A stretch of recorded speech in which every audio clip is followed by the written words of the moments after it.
जब एक छोटा बच्चा पैरों पे चलना शुरू करता है, इस दुनिया में आता है, वहाँ से वो स्किल्स सीखना शुरू करता है। जब तक आप अपनी ज़िंदगी में बदलाव नहीं करेंगे, आप एक बच्चे की ज़िंदगी में बदलाव नहीं ला सकते। We as an adult, we do not understand emotions. तो इमोशंस हम खुद समझते हैं, तो जब हम खुद नहीं समझते तो हम बच्चों को कैसे सिखाएंगे? कहानियों से ज़्यादा अनएक्सप्लोर्ड टूल इन एजुकेशन नहीं है अभी कोई। Schools, principals, educationist, they are yet to believe कि बुक के अलावा भी दुनिया में चीजें हैं. If you are emotionally sound, you will be more confident. नमस्कार, आदाब। मैं हूं इशिता सिंह और आप देख रहे हैं बेसिक फंडे क्लियर। और आपका फिर से एक बार स्वागत है हमारे शो में, जहां हर कदम हर सोच में शामिल है हम, जनहित में जारी है हम। तो हमारे स्कूल्स और कॉलेजेस में हमें एकेडमिक एजुकेशन तो मिल जाती है, पर इसके साथ में कई ऐसे लाइफ स्किल्स भी होते हैं, जैसे कि communication, confidence building, relationship management, जिन पे आज भी उतना ध्यान नहीं दिया जाता है। पर ये स्किल्स हमारे लिए उतने ही इम्पोर्टेंट हैं जितनी एकेडमिक नॉलेज, बिकॉज इन्हीं से हमारा ओवरऑल डेवलपमेंट होता है और हमारे करियर की सक्सेस भी इनसे कहीं ना कहीं जुड़ी होती है। तो बस इन्हीं मुद्दों पे बात करने के लिए आज हमारे साथ मौजूद हैं Sarita Nirjara ji, who is the founder of Manthan foundation, जो कई सालों से इन्हीं स्किल्स के डेवलपमेंट में काम कर रही है। Welcome to our show Sarita ji. Thank you so much. Thank you so much for inviting me. सबसे पहले तो हम थोड़ा बहुत आपके बारे में जानते हैं, और मंथन फाउंडेशन क्या है और क्या एम है इस फाउंडेशन का? Okay. So मंथन फाउंडेशन बेसिकली अगर मैं अपना कोर काम कहूँ तो start was from early childhood education. और अर्ली चाइल्डहुड एजुकेशन को जनरली हम छोटे बच्चों के साथ रिलेट करते हैं, लेकिन अगर उसकी तह में आप जाएं तो आपको एहसास होता है कि जब एक छोटा बच्चा पैरों पे चलना शुरू करता है, इस दुनिया में आता है, वहाँ से वो स्किल्स सीखना शुरू करता है. We are actually unaware. हम सिर्फ बच्चे को बड़ा होता हुआ देख रहे हैं. उसकी स्किल्स को हम देखते हैं कि उसने बोलना शुरू कर दिया, अब उसने चलना शुरू कर दिया, उसने खाना शुरू कर दिया, लेकिन उसके अलावा भी वो बहुत सारी चीज़ें सीख रहा है. उस स्तर पे जब जाके मैंने देखा तो समझ आया कि बच्चों की दुनिया अपने आप में एक अलग दुनिया है. They are learning a lot, they are picking up things unknowingly. एक स्पॉन्ज की तरह चारों तरफ से समेट रहे हैं चीज़ें.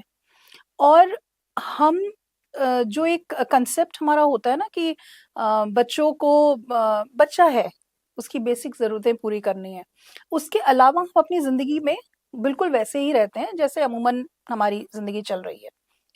जब तक आप अपनी ज़िंदगी में बदलाव नहीं करेंगे, आप एक बच्चे की ज़िंदगी में बदलाव नहीं ला सकते. ट्रू। अगर आप ये समझते हैं कि मेरा बच्चा बहुत पोलाइटली बात करे, पढ़ने में बहुत इंटरेस्ट हो उसका, लोगों से बहुत सलीके से पेश आए, सॉफ्ट स्पोकन हो, कॉन्फिडेंट हो, लेकिन आप ऐसा खुद कुछ भी नहीं कर रहे हैं, तो ये कोई चमत्कार ही होगा कि अगर बच्चे में वो सारी चीज़ें आती हैं, क्योंकि बच्चा अननोइंगली चीज़ें सीख रहा है.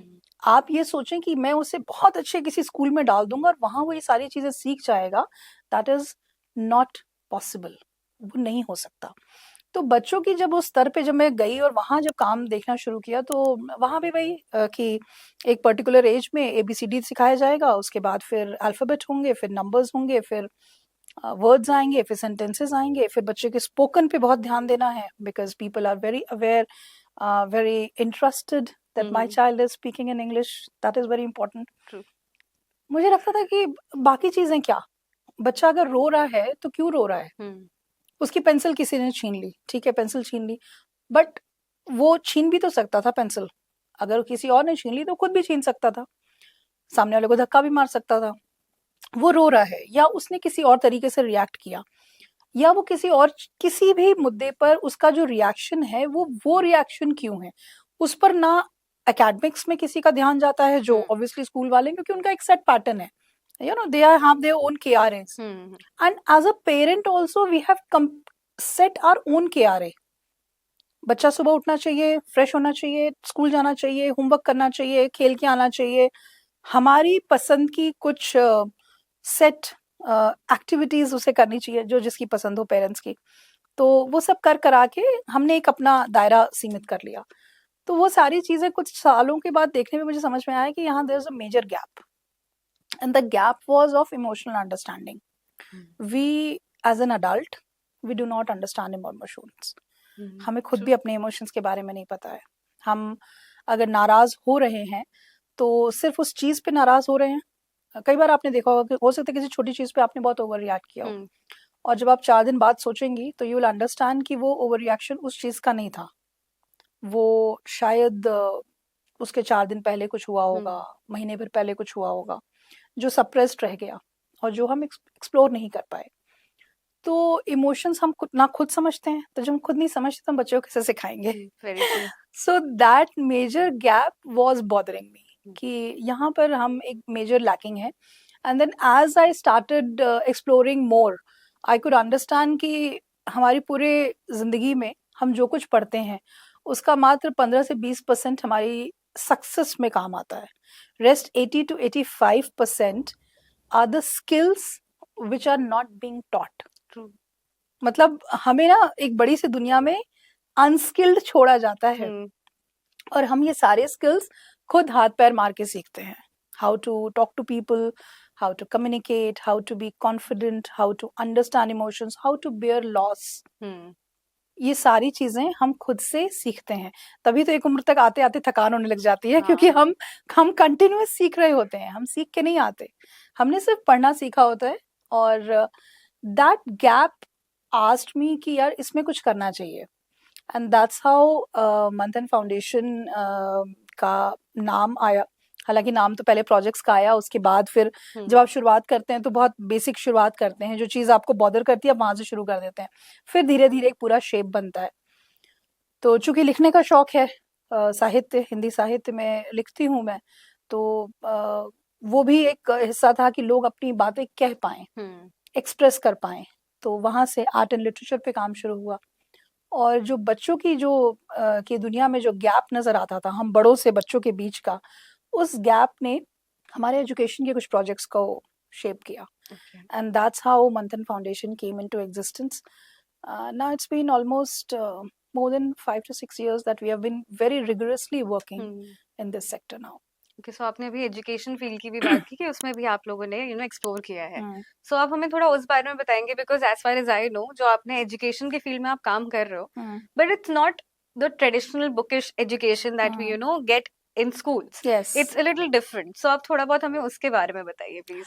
अक्सर क्या होता है ना कि जब लोग एजुकेशन सेक्टर में काम करना चाहते हैं तो 2-3 तरीके हैं लोग काम करने के। That people go for opening their own school. Under privilege बच्चों के लिए कई बार स्कूल खोलते हैं, या स्कूल्स में हम मटेरियलिस्टिक जो हमारी चीज़ों की रिक्वायरमेंट होती है हम वो पूरी करते हैं। इसके अलग अलग तरीके से लोग काम करें। Everyone is very much required, it's very appreciable that people are working. लेकिन जो एग्जिस्टिंग स्कूल्स हैं, चाहे वो हाई एंड स्कूल्स हो, चाहे वो अंडर प्रिविलेज बच्चों के लिए कोई ओपन ग्राउंड में कोई स्कूल चल रहा हो, कोई वॉलंटियर लेकर के बच्चों को बिठा के पढ़ा रहा हो, हर जगह जो बेसिक गैप है ना वो इसी चीज का है, that is the lack of emotional wisdom.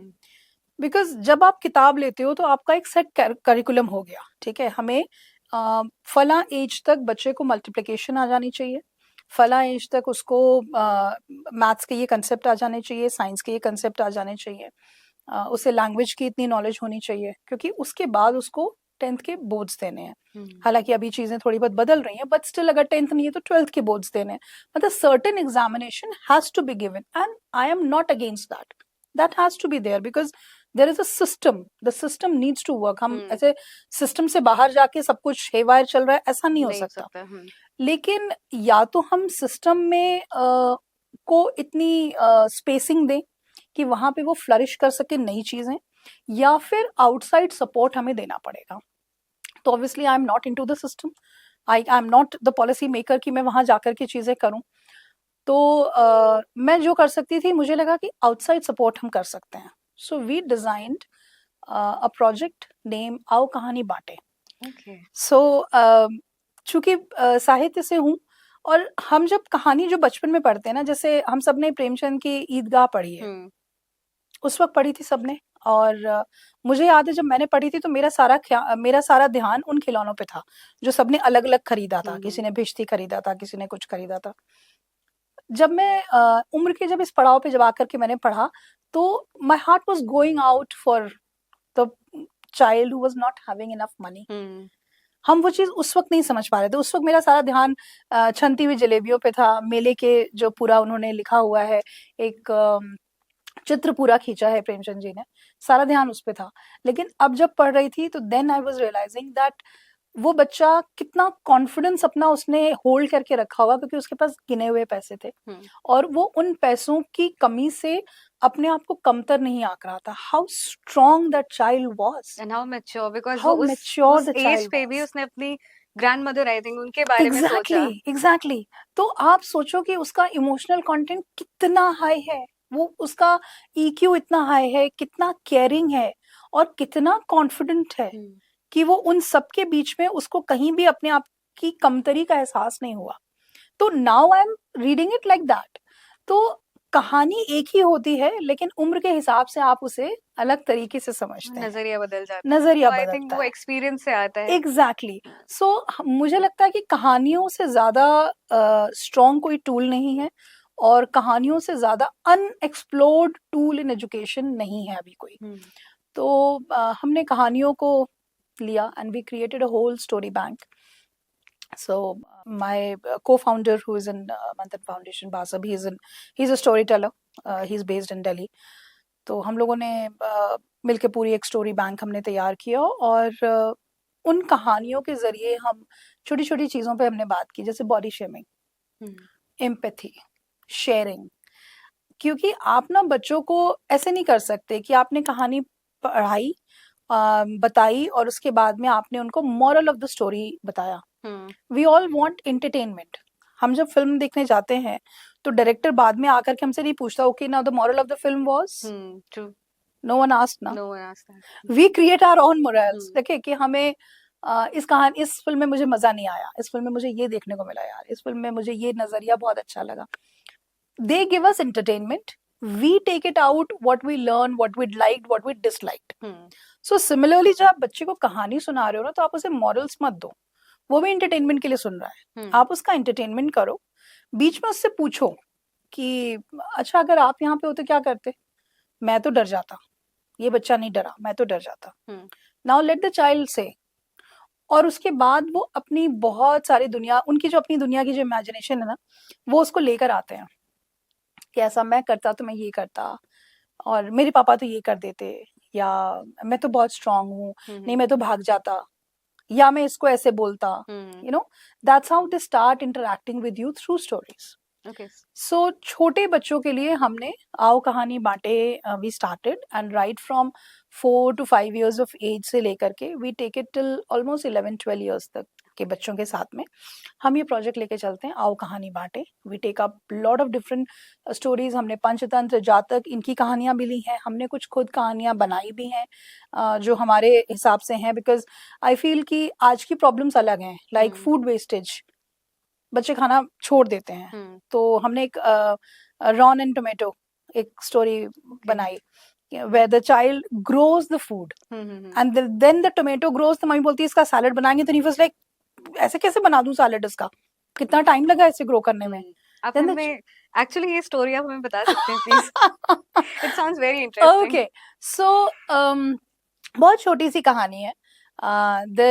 एक 5 साल का बच्चा है, रॉन नाम है उसका, और रॉन को खाने में जो भी दिया जाता है उसे खाना पसंद नहीं आता। पहली बात तो मम्मी के किचन का खाना पसंद नहीं आता, दाल चावल है बिल्कुल नहीं खाना है, सब्जी बनी है घी की सब्जी नहीं खानी, भिंडी नहीं खानी। तो खाने में क्या पसंद है, तो पहले तो कुछ थोड़ी चटक वाली जंक फूड वाली चीजें पसंद है, और उसमें भी जो पसंद भी है वो भी थोड़ा बहुत छोड़ देना है। So the mother is very unhappy कि ये डेली खाना छोड़ना, तो Ron this is not good. मेरा छोटा सा पेट है, भर जाता है, मैं क्या करूं। तो मदर उसको समझाने की कोशिश करती हैं कि भर भी जाता है तो आप वेस्ट करना ठीक नहीं है। तो शी सेज अच्छा ठीक है कोई बात नहीं। तो next day when mother goes to the market, वो वहां से टमाटर के बीज लेकर के आती हैं और वो उसे देती हैं कि तुम ये लगाओ, ठीक है, एंड सी द मैजिक। और बड़ा खुश होता है वो बीज लगाता है, अब डेली उसका डेली का रूटीन हो जाता है, वो स्कूल जाता है, स्कूल से वापस आता है, खिड़की के पास रखा है वो गमला, पानी डालना, करते करते करते 15-20 दिन बाद उसमें से अंकुर निकलता है। अब वो डेली जो है वो पेड़ बड़ा हो रहा है, करते करते महीने 2 महीने बाद उसमें से फूल और फिर बिल्कुल लाल लाल टमाटर निकलते हैं, and Ron is very happy. ठीक है, अब उस दिन रात का जब डिनर होता है तो मदर सेज कि रॉन अब ये टमाटर काटो और हम लोग सब लोग खाएंगे। और रॉन को लगता है ऐसे कैसे, मेरा उगाया हुआ टमाटर खा जाएंगे सब, ये तो 2 मिनट में खत्म हो जाएगा। तो ही सेज नहीं नहीं मैं तो नहीं दूंगा इसको, ये खराब हो जाएगा। बोले तो क्या हुआ, मतलब बड़ी मुश्किल से मैंने उगाया है। तो देन द मदर टीचर्स कि जो तुम खाना फेंकते हो ना, ये भी बड़ी मुश्किल से किसी ने उगाया होता है। और फिर वो पूरा प्रोसेस वो उसे समझाती हैं कि वो वहां पे खेत में किसान उगाता है, वो वहां से मंडी में बेचता है, वहां से कोई और दुकानदार खरीदता है और पैकेट में लाके हमें देता है। आप तो बस घर के नीचे जाते हो, खरीद के ले आते हो, और आपको जितनी भूख लगी आपने खाया, बाकी आपने फेंक दिया। जस्ट इमेजिन उसे कितनी मेहनत लगती है। सो द चाइल्ड अंडरस्टैंड्स कि यार ये छोटा छोटा जो खाना बनता है हमारे तक पहुंचता है, उसे उगाने में कितनी मेहनत लगती है। सो ये कहानी हम बच्चों को बताते हैं, ऑब्वियसली थोड़ा और ड्रामेटिक वे में बताते हैं। It's a very sweet ठीक है, story. सो ऐसी कहानियां हमने बनाई जो आज के समय की रिक्वायरमेंट है, saving electricity, saving food, you know, not to litter the sea. So these kind of stories, क्योंकि सदा सच बोलो तो तब से चला आ रहा है, और I don't think any Elder can say it with conviction, क्योंकि हम में से कोई भी हमेशा सच नहीं बोलता। तो जब आप खुद नहीं करते तो कन्विक्शन से बोलेंगे कैसे। तो अब का समय वो है कि जहां हम उन्हें बता दें कि कोशिश करनी चाहिए, झूठ नहीं बोलना चाहिए। जो मॉरल टीचिंग के जो लेसन्स होते थे वो एक्चुअली पहले, चेंज हुए हैं, बहुत चेंज हो गए वो चेंज हो गए हैं। ठीक है, क्योंकि अब आप खुद भी फॉलो नहीं करते ना, वैसे कन्विक्शन वाले लोग अब रह नहीं गए हैं। तो हमने उस किस्म की कहानियां बनाई, छोटे बच्चों के लिए हम ये पूरा एक सेक्टर लेके चलते हैं, because this is the time when they are making their understanding दुनिया के बारे में, लोगों के बारे में, वो चीजों को समझ रहे हैं। यू नो, ये हेल्प करनी है तो क्यों करनी है, शेयर करना है तो क्यों करना है। बॉडी शेमिंग की बहुत इनिशियल स्टेज से हम उन्हें सिखाने की कोशिश करते हैं, till the time body shaming becomes body shaming. वो उसके पहले की जो स्टेज होता है ना, वो छोटे बच्चों वाला, जहाँ उसको कह देते हैं कि ये तो कितना मोटू है, उसने मजे में बोला। ठीक है, कार्टून्स भी आते हैं बहुत सारे, लेकिन क्या बोलना चाहिए, क्या नहीं बोलना चाहिए, या किस हद तक बोलना चाहिए, वो सिखाना जरूरी है। तो छोटे बच्चों के साथ में हम ये करते हैं। And then our second project, which is very close to my heart, is Beyond Books. That is for the young adults, right from 12 वाली जो pre-teens की एज से लेकर के till teenage, till 12th standard we take up sessions.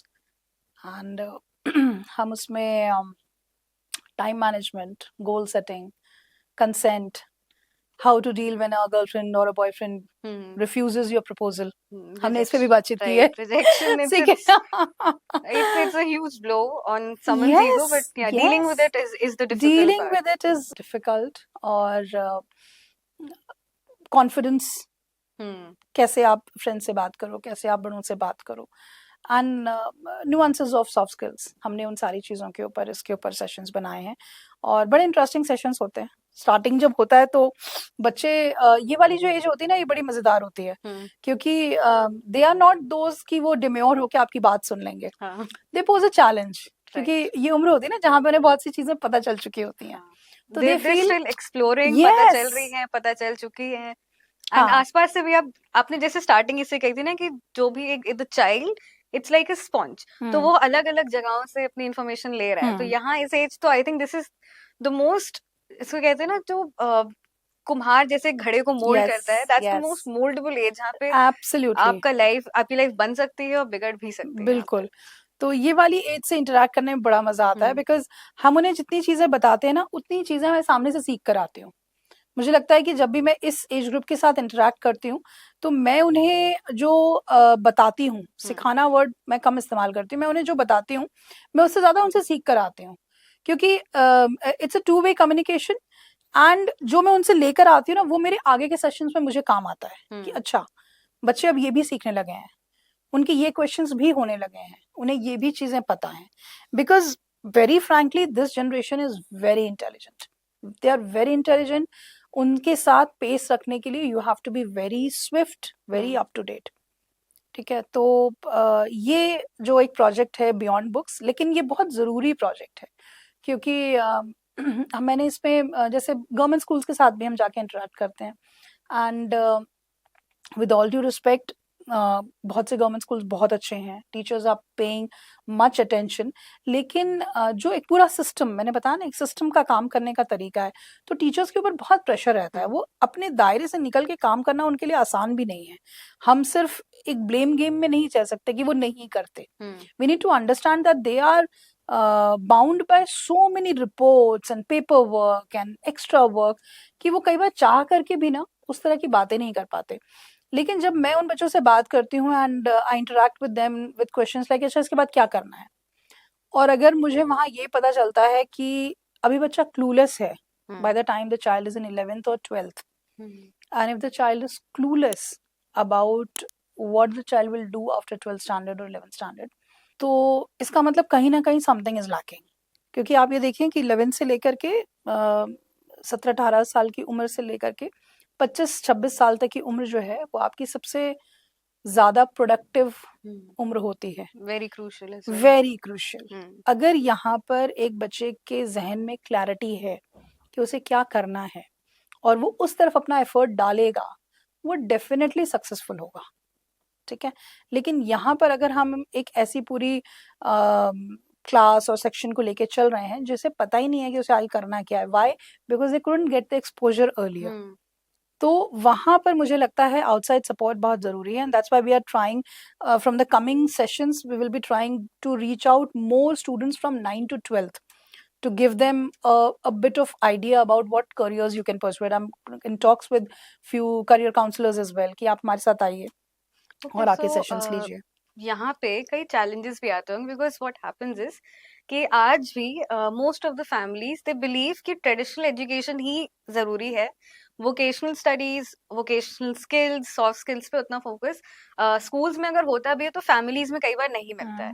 वहाँ पे कई बार parents भी कई चैलेंजेस आपको देते होंगे कि अच्छा नहीं ऐसे नहीं करिए, ऐसे नहीं करिए, या फिर अब ये क्यों सिखा रहे हैं। उन चैलेंजेस से डील करना कितना डिफिकल्ट रहता है? मेरे लिए ना पेरेंट से डायरेक्ट कनेक्शन होने के बजाय स्कूल से है।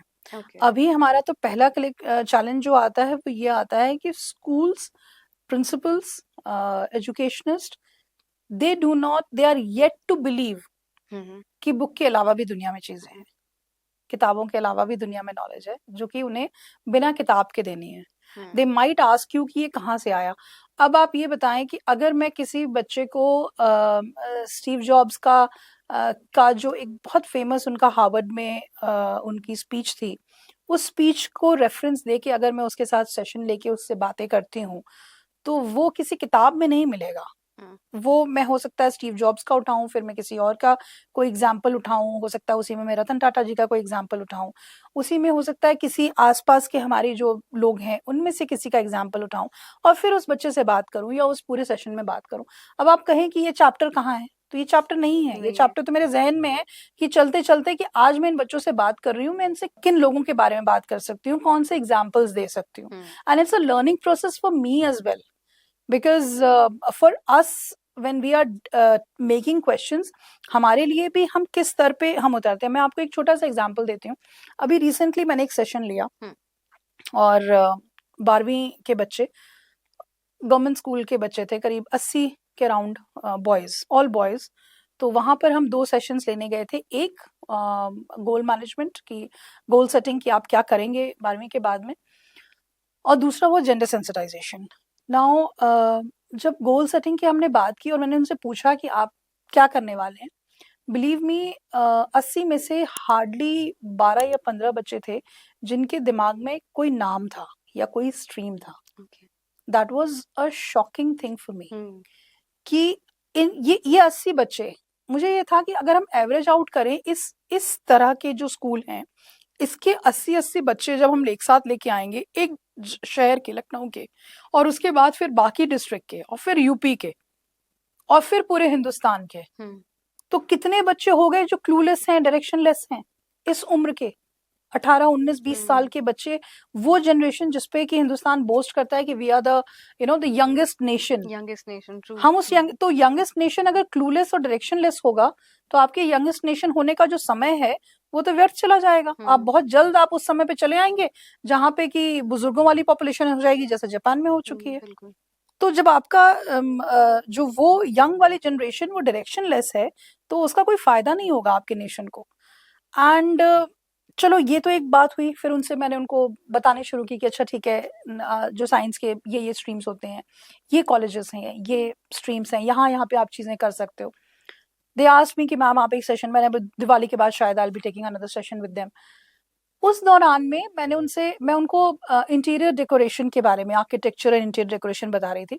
तो मैं उन्हें एग्जांपल देना चाहती थी कि इंटीरियर डेकोरेशन में कलर्स कैसे इंपॉर्टेंट होते हैं। Why interior decoration is important, क्योंकि वहां पे देखो छोटी सी चीज कलर्स का भी बहुत ध्यान रखा जाता है। Just a small example, and I asked them, अच्छा आप में से कौन कौन मैकडोनल्ड्स गया है? मैं बिल्कुल फ्लो में बोल रही हूँ और सडनली उस 80 में से सिर्फ एक हाथ खड़ा था। एंड आई कुड, ये पूरा वाकया मुश्किल से 1 मिनट से भी कम का है। And it took a blow on my mind कि उफ, ये बच्चे तो उस तबके के नहीं हैं जो इस उम्र तक मैकडोनल्ड गए होंगे। Now that was a shocker for me, और मुझे उसी वक्त अपने आप को स्विच करना पड़ा। मैंने कहा नाउ जैसे चिप्स के पैकेट्स होते हैं वो बहुत ब्राइट कलर्स के होते हैं, वो आपको अट्रैक्ट करते हैं। ज्यादा जो बहुत महंगे प्रोडक्ट्स नहीं होते हैं वो उस कलर्स में बनाए जाते हैं, आपको eye catching product, red, yellow, green, इस तरह के होते हैं। बट अगर आप देखो जो सूट का जो कपड़ा होता है वो generally grey. I covered up, I went ahead, completed the session, सब कुछ हुआ। लेकिन वो एग्जाम्पल शायद जब तक मैं इस काम को करती रहूंगी, ये एग्जाम्पल मेरे जहन से कभी नहीं जाएगा कि how I could not assess कि मुझे अपने आप को अभी और कितना नीचे लेके आना। That's why when I say ना that I am learning, I need to understand कि ये बच्चे किस तबके से आ रहे हैं। हिंदुस्तान में अभी एक बहुत बड़ा तबका ऐसा है जहां पे 17 18 साल का बच्चा आज तक किसी ऐसे फास्ट फूड जॉइंट में नहीं गया होता है, उसके पास इतने पैसे नहीं होते हैं, वो उस फैमिली से बिलोंग नहीं करता है। सो वी नीड टू, और उसके बाद भी हमें उसे कॉन्फिडेंस देना है, उसके बाद भी हमें उसमें होप भी देनी है, उसे लीडरशिप स्किल्स भी देनी है, ये सारी चीजें हमें साथ देनी है। We have to learn a lot. Educationist जितने हैं, आउटसाइड लोग जो सपोर्ट कर रहे हैं, everyone who is working in and around education, we need to learn, relearn, and we need to give our best to this generation which is going on, because ये बहुत crucial समय है, ना सिर्फ इन बच्चों के लिए बल्कि पूरे हिंदुस्तान के लिए। सो आप अभी जेंडर सेंसिटाइजेशन एंड इक्वालिटी के बारे में बात कर रहे थे, तो आपका एक प्रोजेक्ट समानता नाम से भी चलता है जी। सो उसमें आप एग्जैक्टली क्या अप्रोच रहता है आपका? बिकॉज एक जो मेरा जो ऑब्जर्वेशन रहा है उसमें ये रहता है कि जब भी हम कोई चीज जेंडर इक्वालिटी पे या फिर जेंडर रिलेटेड कोई भी अगर हमें समझाना रहता है किसी को, तो मोस्टली फोकस ये रहता है कि लड़कियों को कैसे क्या सिखाया जाए, समझाया जाए। इट कैन बी एम्पावरमेंट और it can be otherwise as well. कई बार उनको बोलता है ये मत करो, वो मत करो, और कई बार उनको बोलते हैं कि हाँ you need to work on yourself, you need to become independent, क्योंकि आपको आगे बढ़ना है। बट यहीं पे जो दूसरा जेंडर है, जो जो बॉयज है, जो मेल्स है, उनको यूजुअली ये सेम एजुकेशन नहीं दी जाती है। सो इज इट कि जो समानता है वो इसी के आसपास है या फिर एग्जैक्टली क्या अलग है समानता में? So Samantha is doing exactly the opposite, which is your notion. Okay. When we talk about Samantha, there are two ways. One, when we are going to schools, ठीक है, क्योंकि जो भी बदलाव है ना वो जब बिल्कुल नीचे रूट्स में हम लेकर आएंगे उनकी सोच में, तो ये शायद 10 से 15 साल बाद सोसाइटी में नजर आएगा। तो बिल्कुल भी मेरा ऐसा कोई इरादा नहीं है कि ये मैं आज करूंगी और इसका अब चेंज नजर आना शुरू हो जाएगा। हो सकता है मेरे जीते जी चेंज नजर ही ना आए मुझे। I am very clear onto that, because as per the United Nations, the gender equality will come in 250 years. आज से कुछ सालों पहले तक it was 262 years. Now it is like 252 years के अराउंड आ चुकी है। तो तब तक तो हमारी 2-3 पुश्तें निकल जाएंगी। लेकिन आपको जो खुद करना है वो तो करके जाना है, आपको अपने हिस्से का करके जाना है। तो मेरे हिस्से की मेरी समझ से काम होता है कि जो नीचे का तबका है वहां पे उन्हें ये जो नोशन बाहर से मिल रहा है, जो वो एब्जॉर्ब कर रहे हैं, उस एब्जॉर्प्शन के बीच में कहीं बैरियर लगाना पड़ेगा। उन्हें बताना पड़ेगा कि जो चीजें आप बाहर देख रहे हो that is not the right way, you know. तो लड़कियों को ये सिखाना कि आपको ये करना, मतलब you have to upgrade yourself, you have to be more confident, you have to be more upfront, वो एक अलग हिस्सा है। बट बॉयज को ये सिखाना कि how to deal with a confident girl, you do not get threaten, she is just your counterpart. वो भी वही काम कर रही है, आप भी वही काम कर रहे हो, दोनों में से जो ज्यादा बेहतर होगा उसको वो काम मिलेगा, और उसे ही मिलना चाहिए। हाँ, और उस पर आपको करेक्ट, बुरा नहीं लगना चाहिए कि why a girl is getting, ठीक है। हाँ, इस वक्त उसे शायद थोड़ा सा गर्ल जो रिजर्वेशन हम कह रहे हैं वो मिल रहा है, क्योंकि वो भाई बहुत सालों हो चुके हैं हमें पीछे रहते हुए, so the push is needed, so that push is being given. लेकिन you need to be that gentleman that she feels safe. Safety is the first and foremost for any women to venture out. अगर वो अपनी जिंदगी में आगे बढ़ना चाहती है तो सेफ्टी मेरे ख्याल से सबसे ज्यादा जरूरी है। हम क्यों अपनी बच्चियों को अच्छे कॉलेजेस में एडमिशन होने के बाद भी दूसरे शहर नहीं भेजते? ऐसे बहुत सारे एग्जांपल्स होंगे, आपके जान पहचान में भी होंगे कि बिल्कुल बहुत अच्छे बिल्कुल। कॉलेज में एडमिशन हुआ है लेकिन वहां नहीं भेजना है, आसपास जो कॉलेज है वहां भेजो, because safety is the utmost concern. और उसे सेफ किससे रहना है? मेन से सेफ रहना है। तो why not to teach the men that why don't you behave that if women feel safe? True. ठीक है, तो वहां पर उस सेक्टर में काम करना बहुत जरूरी है। अल्दो समानता का जो हमारा प्रोजेक्ट है उसकी हमने रीच बहुत अलग तरह से रखी हुई है। We have recently concluded a symposium in Delhi, जहां पर there were writers, there were educationists, there were marketing experts, publishers, बहुत अपने अपने फील्ड के जो एक्सपर्ट्स थे, they came together and they discussed that how we can bring gender equality. तो एक जो कि लड़कियों को सारी चीजें बताई जा रही हैं, सारी चीजें की जा रही हैं, इसके दोनों एस्पेक्ट हैं। क्योंकि समानता का मेरा जो नोशन है, जेंडर इक्वालिटी का मेरा जो नोशन है, वो ये है कि अगर if I have got a daughter और उसे कोई तकलीफ होती है, I will be feeling very bad. But if I have a son और उसे तकलीफ होती है, then also I will feel bad ना। तो I can not choose between a girl and a boy, I can not choose between a daughter and son. I need to have equality. मैं अपने लिए इक्वालिटी चाहती हूँ, क्योंकि मेरे को दोनों से, अगर किसी को भी तकलीफ होगी, मेरी बेटी को तकलीफ है तो भी मैं रोऊंगी, मेरे बेटे को तकलीफ है मैं तब भी रोऊंगी, मुझे रोना नहीं है भाई। मुझे दोनों के लिए बराबर चीजें चाहिए, दोनों एक जैसे पढ़े हुए रहें, दोनों को सेफ्टी मिले, दोनों को अपनी पसंद की चीजें करने की आजादी मिले। That is what the equation, that is what the notion of समानता is. We are working in schools to make the children understand कि जो बाहर से उनको नोशन मिलता है ना, जैसे हमने जब सेशन किया तो I asked them to close their eyes and I said that okay, you raise hand, आपकी लाइफ में the most important women factor, is she your mother? Yes or no? So everyone raised hand. मैं उनके चेहरे देख रही थी actually, hand raise से ज्यादा मैं उनके चेहरों पे मेरा ध्यान था। देन आई सेड ओके, जिनकी सिस्टर्स हैं, कजन्स हैं, वो हैं, please they raise their hand who are very important in your lifes, या उनकी वजह से आपकी जिंदगी में कोई बदलाव आया है। They raised hand. The moment I said, so all those who are having their friends, girlfriends, जिनकी वजह से आपकी जिंदगी में एक बदलाव आया, so there was a slight smile on their faces, which is absolutely okay. We understand that age is like that. But then I asked कि अब आप आंखें खोलिए, और मैंने उन्हें ये बताया कि ये चीज मैं ऑब्जर्व कर रही थी। ऑब्जर्व करने की वजह सिर्फ इतनी थी कि आप में से जिन्होंने अपनी सिस्टर्स के लिए हाथ उठाया, वो आपके लिए सिस्टर है, लेकिन आपके जितने बाकी फ्रेंड्स बैठे हैं उनके लिए वो फ्रेंड की कैटेगरी में आएगी।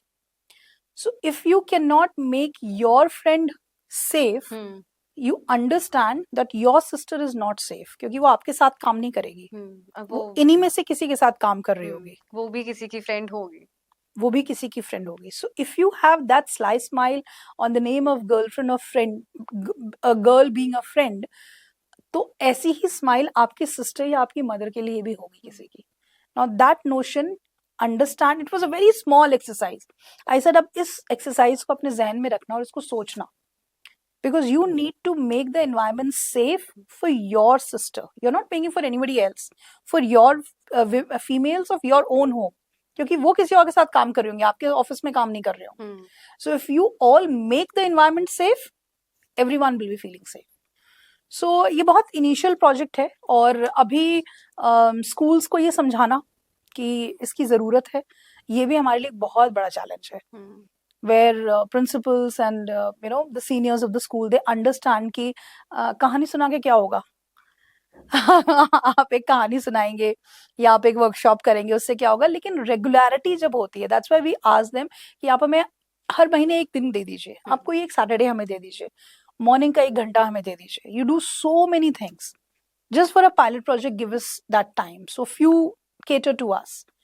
And of course it is not easy to survive, क्योंकि challenges और भी बहुत सारे हमारे साथ आते हैं, लेकिन ठीक है, चल रही हैं चीज़ें. because again the same thing, वो एक होता है ना कि आपके जहन में कि you want to do a certain thing, that social impact thing is in your mind.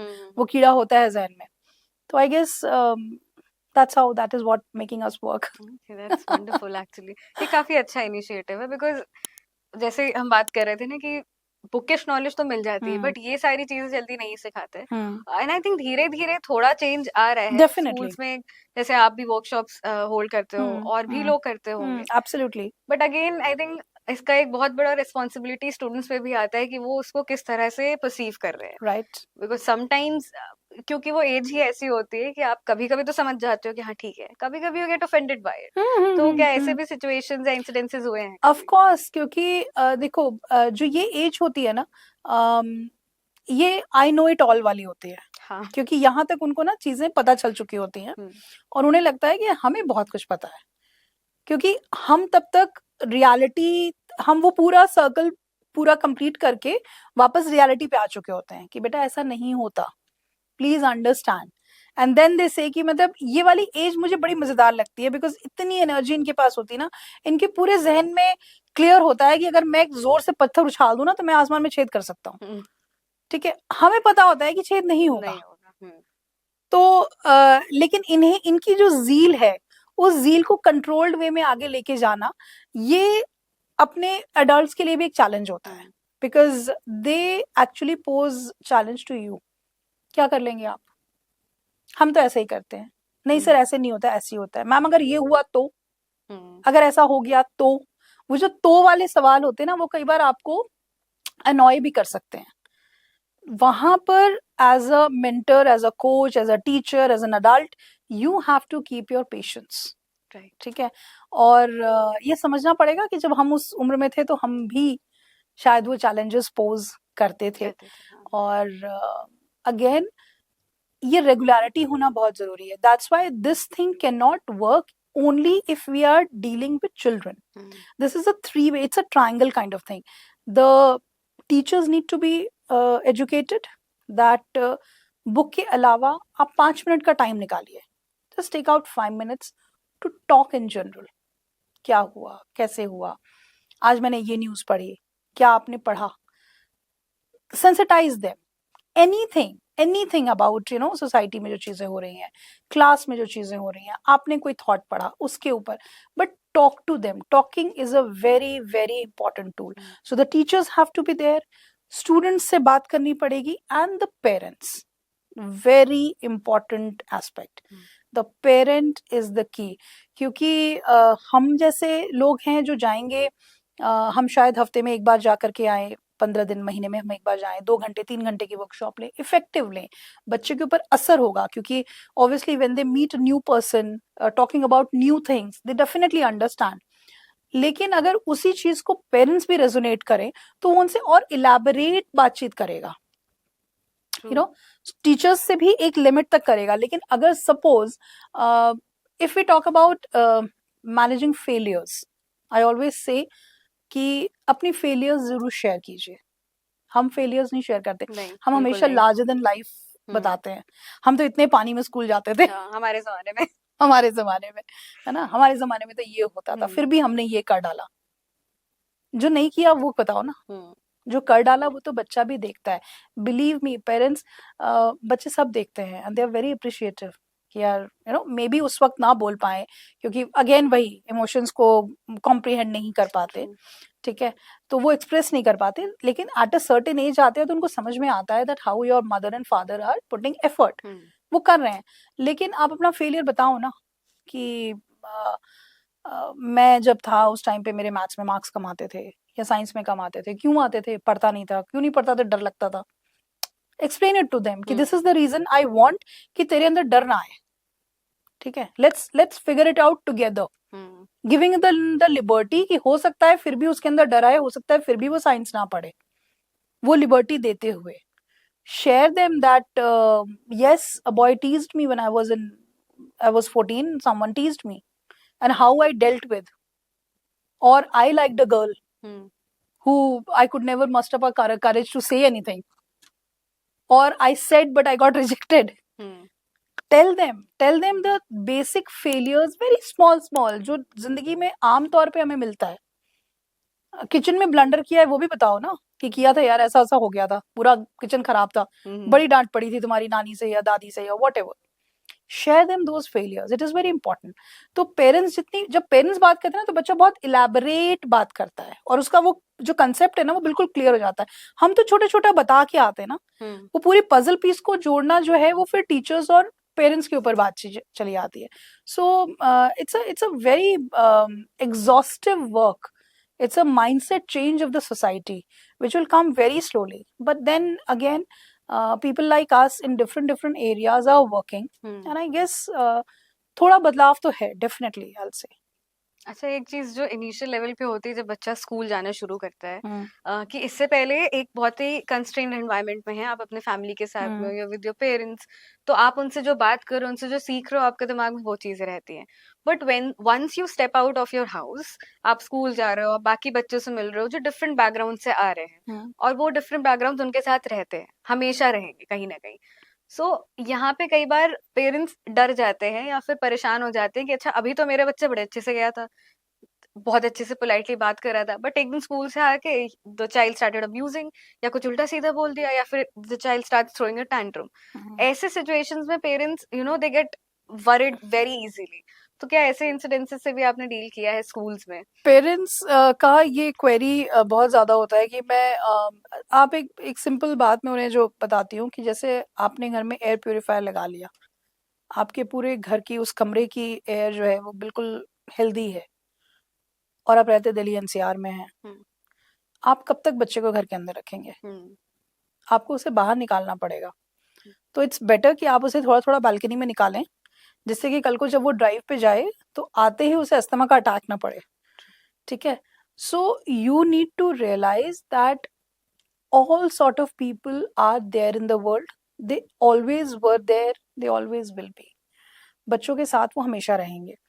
अब आपको सही गलत की पहचान बच्चे को बतानी है, कि ठीक है, अगर ये बोलता है, अगर किसी ने सपोज अब्यूजिव वर्ड, जैसे I'll share you an example। There was a small child in a school where I was heading, और very very cute small child, and सब बहुत अच्छा रहता था, parents were very, first child, mother very educated and everything. Suddenly one day the class teacher came and said कि ma'am उसने ऐसे ऐसे अब्यूजिव वर्ड इस्तेमाल किया है, ऐसे। मैंने कहा ऐसा पॉसिबल नहीं है, तो यार पेरेंट्स इतने वेल एजुकेटेड पेरेंट्स हैं। बोले मैम पता नहीं, उसने ऐसे ऐसे हुआ है। मैंने कहा अच्छा ठीक है, यहाँ भेजो। तो अब जब वो आया तो ऑब्वियसली उसको, छोटा बच्चा है, उसे इतना समझ में जरूर आ जाता है कि मेरी जो क्लास के अंदर जो टीचर हैं और जो केबिन में बैठती हैं, वो हायरार्की में डिफरेंट है। ओके। तो उसको ये नहीं पता कि वो आप प्रिंसिपल हो कि ओनर हो या क्या हो, लेकिन उसे फिर भी, आप सोचो बच्चा कितना अपनी तरफ से कितना समझदार होता है, कि उसे ये समझ में आता है कि जो मेरे साथ ही मेरे कमरे में रहती हैं वो टीचर मेरी क्लोज है, और जो दूसरे केबिन में रहती है मुझसे क्लोज नहीं है, मतलब वो थोड़ी से अपर लेवल पे है। वो अगर कुछ पूछ रही है तो स्केयर अलग है बच्चे का, वो डर है, ठीक है। अच्छा मैंने बिठाया, आई आस्क्ड, मैंने कहा अच्छा आपने क्लास में क्या किया, सारी बातें। फिर मैंने कहा अच्छा आपने ऐसा कुछ बोला? तो नहीं बोला था। मैं कहा बच्चे कुछ तो बोला था। अच्छा अच्छा क्या बोला था? ऐसा बोला था। क्यों बोला था? तो उसने मेरी गाड़ी को टक्कर मारा, दे वर प्लेइंग, उसने मेरी गाड़ी को टक्कर मारा। मैंने कहा अच्छा कहाँ से सुना? पापा ने बोला। मैंने कहा अच्छा, पापा ने कब बोला? हम संडे को घूमने जा रहे थे, सामने से एक बाइक वाले ने गाड़ी को टक्कर मारी, तब पापा ने बोला, बात आई गई और वो समझ में आ। Now the child simply understood कि गाड़ी को टक्कर मारा, सो पापा रिएक्टेड लाइक दिस। वो भी खेल रहा था, उसकी भी गाड़ी को दोस्त ने टक्कर मारा, he also reacted like that. Now the mother came, I said ऐसा ऐसा हुआ है, and she was like I will tell. I said yes, that's why when I say that आपका जो एनवायरनमेंट है ना, only thing is you could have simply said कि this is not the right word to say. आपने वहां रोका, आपने वही चीज एक्सप्लेन कर देना है कि बेटा ये पापा also said wrong word, these should not be used, ठीक है, but I was angry and I couldn't control my anger, and that's how I reacted. ठीक है, but this is not the right way or the right reaction. ये समझाना, again बात आकर के आती वहीं पर है कि वो इमोशंस आप कितना बच्चे को समझाते हो, इमोशनल इंटेलिजेंस कितना है, आप कितना समझाते हो। कि गुस्से में, हर कोई गुस्से में आके गालियां नहीं देता, बड़े भी नहीं देते। lot of adults are there who refrain from using abusive language or a bad language. ठीक है, it's better to calm down yourself, have a glass of ठंडा वाटर, बाहर बैठो शांति से, आधा घंटा जब थोड़ा कूल डाउन हो जाओ, देन अंडरस्टैंड कि अच्छा अब चिल्ला के फायदा था या बेटर है, चलो ठीक है, now let's take it out कि कहाँ पे क्या गलती हुई। तो वो बहुत स्टार्टिंग है जहाँ पे आपको बच्चे को एक्सप्लेन करना, और आप बच्चे को रोक नहीं सकते, आप चीजों को आप उसे सैनिटाइज एनवायरनमेंट में नहीं रख सकते। कितने टाइम तक रखोगे आप उसे मैं मानती हूँ कि आप उसे बेस्ट ऑफ द स्कूल आप भेज दो, चलो मैंने मान लिया आपने अपनी जो फाइनेंशियल कैपेसिटी है आप उससे आगे बढ़कर उसे बेस्ट ऑफ स्कूल में भेजो। ड्राइवर्स हैं, कंडक्टर्स हैं, बाहर की दुनिया है, बाहर आई am not saying for any particular कि वो जो हेल्पर्स हैं वो ऐसा ही करते हैं, आई एम नॉट सेइंग दैट, लेकिन आप कैसे उसे उस कंट्रोल एनवायरनमेंट से हटा के वहां लेकर आओगे। या बच्चा अंग्रेजी ही बोलेगा, हिंदी नहीं बोलेगा, ठीक है, वो कैसे आप लेकर के आ सकते हो, आप कैसे उससे बाहर की दुनिया से अलग रख सकते हो कि नहीं वो कभी सुने ही ना गाली गलौज, ये तो होगा, पॉसिबल ही नहीं है।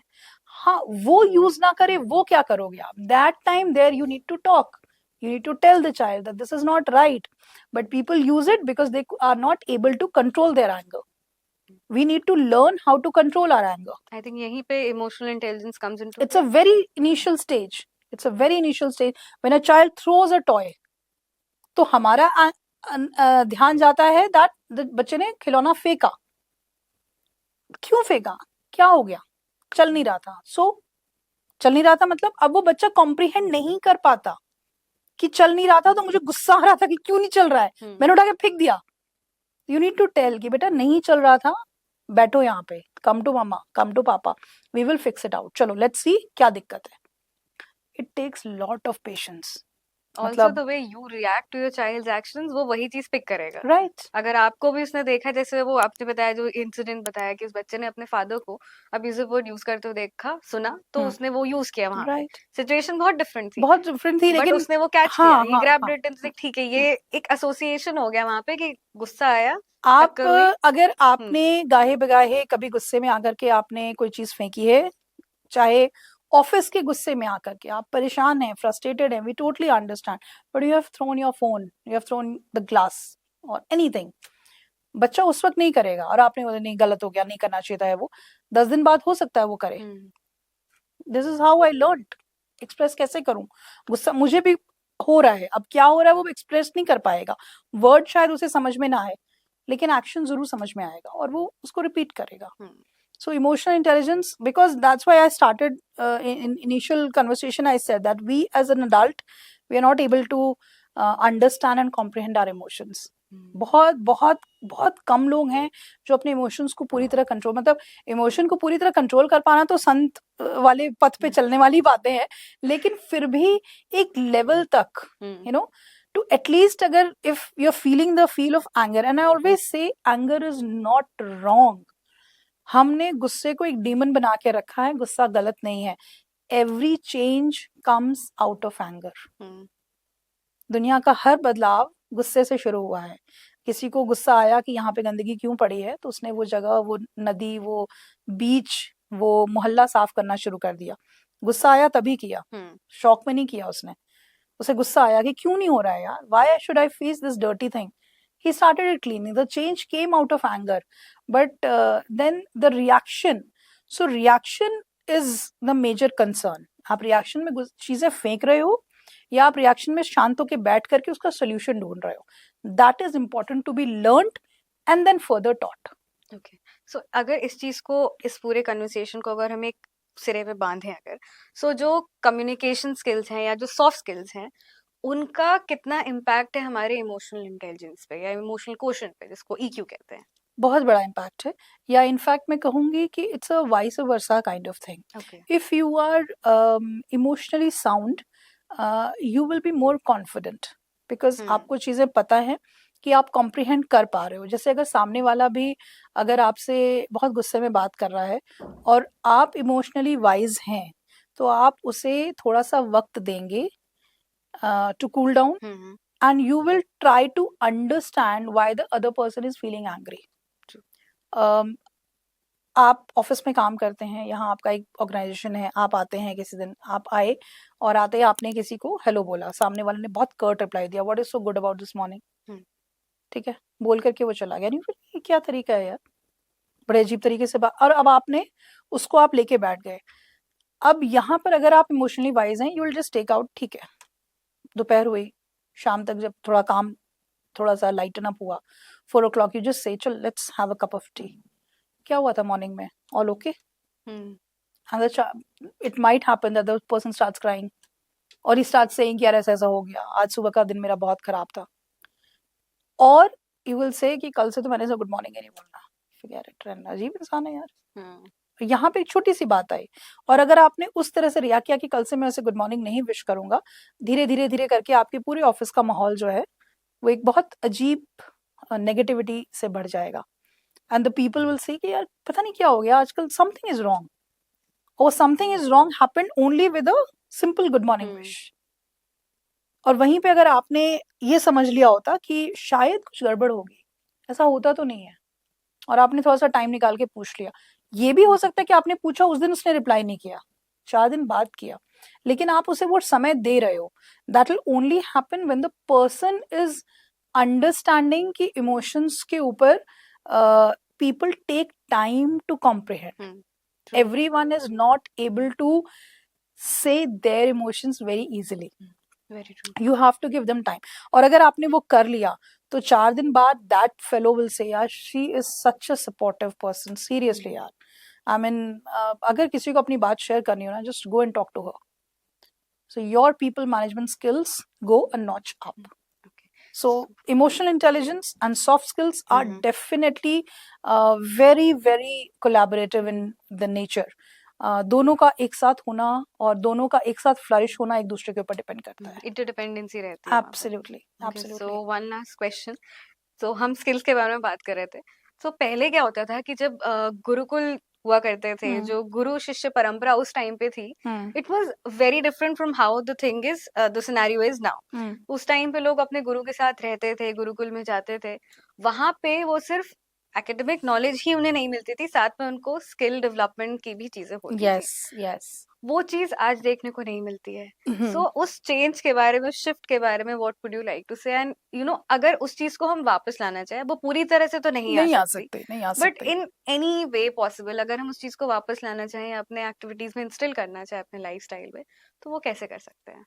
See, when we say now that the mothers are the first guru, I don't want to use the word mother, I'll say parents are the first gurus. Okay, बच्चा वहां पे रहता था from the very early age.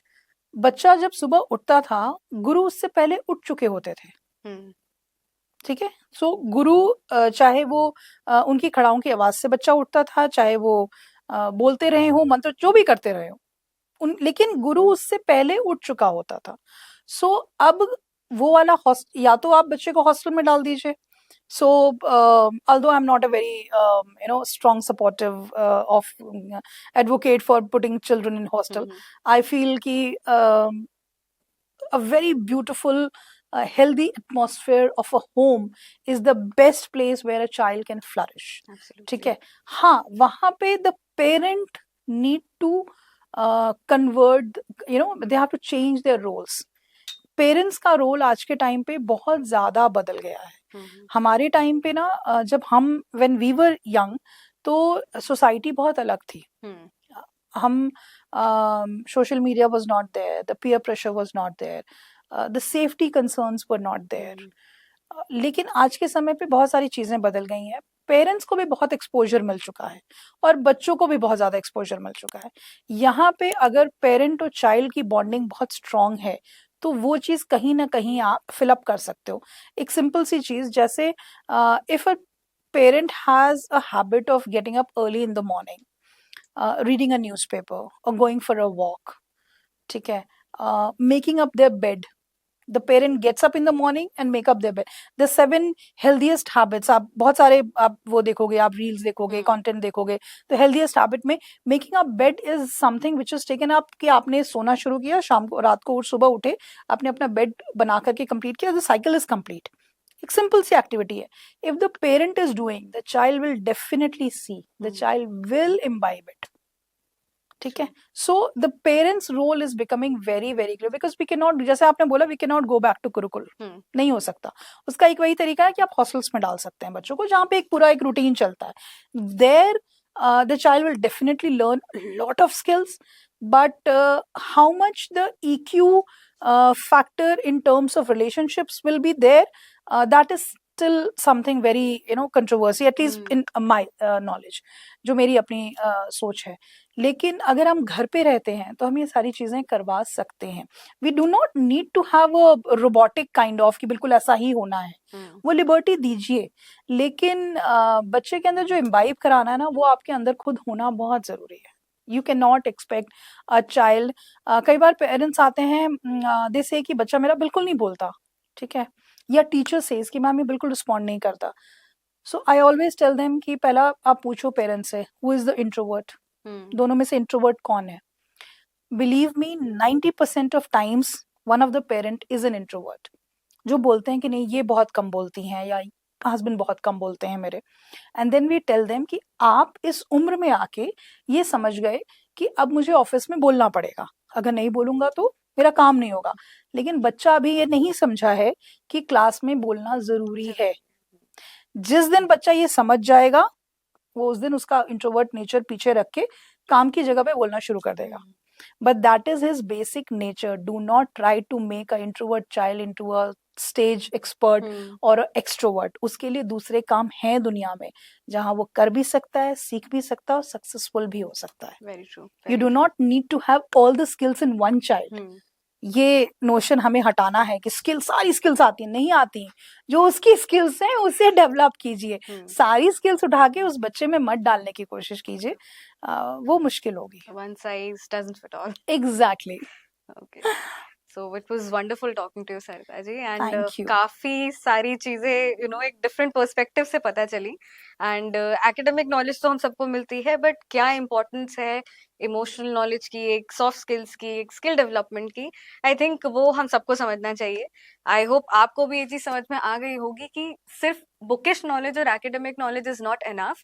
अगर आपको इस world में survive करना है, या फिर इन जनरल एक हेल्दी रिलेशनशिप चाहिए अपने आसपास के लोगों के साथ में, तो इट्स वेरी इंपॉर्टेंट कि आप पढ़ाई भी करें, बट साथ में अपने स्किल डेवलपमेंट भी करें, एंड अपने इमोशनल क्वेश्चन को भी थोड़ा इम्प्रूव करें। बिकॉज जब तक आप खुद को नहीं समझेंगे और आसपास वालों को नहीं समझेंगे, तब तक आई डोंट थिंक सो एक हेल्दी एनवायरनमेंट में रहना पॉसिबल हो पाएगा। तो बने रहिए हमारे साथ, हम लाते रहेंगे आपके लिए और भी यूजफुल जानकारी, क्योंकि हम है जन्नत में जा रही। Also don't forget to like, share and subscribe to our channel.